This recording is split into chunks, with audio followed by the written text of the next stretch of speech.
Баршаңызға сәлем достар, менің каналыма қош келдіңіздер. Бүгін мен сіздермен осындай ерекше дәмді болып шығатын, тез арада дайындалатын хачапуридің рецептісімен бөлісетін боламын. Ыдысымызға бір бокал айранымызды құйып, оның үстіне сода салып, жақсылап араластырып 5 минутқа қалдырамыз. Мінекей бір қалыпқа енді дәміне қарай тұз салып, ұнымызды салып, қамыр илейтін боламыз. Қамырымыз дайын болды.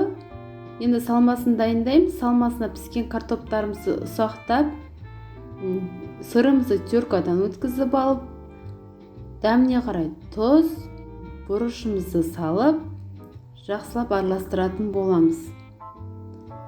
Салмамызды дайын болды, шетке алып қоямыз. Енді қамырымызды бірнеше бөліктерге бөліп аламыз.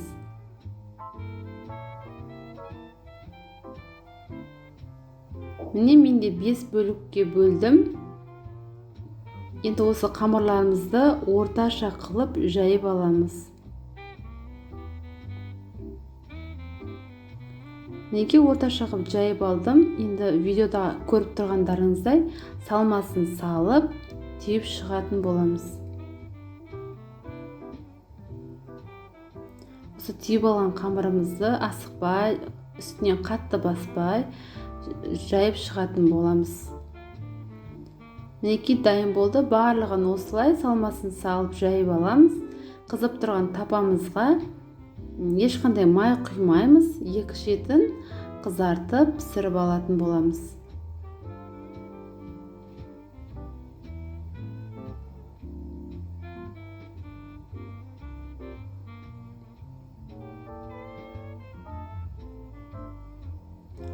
Әр пісірген хачапурилерімізді пісірген сайын бетін ыстық күйінше майлап отырамыз.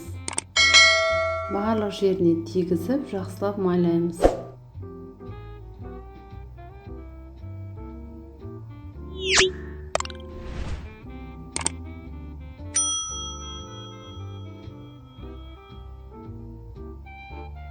Мінекей дайын болды. Өте ерекше дәмді болып шығады. Менің рецептімен міндетті түрде жасап көріңіздер. Сіздерге де ұнайтынына 100% сенімдімін. Ыстықтай дастарханға ұсынып, отбасыларыңызды қуантыңыздар. Сіздерге видео ұнаса, менің каналыма тіркеліп, лайк басып, пікір қалдыруды ұмытпаңыздар. Алда пайдалы рецепттермен бөлісетін боламын. Астарыңыз дәмді болсын.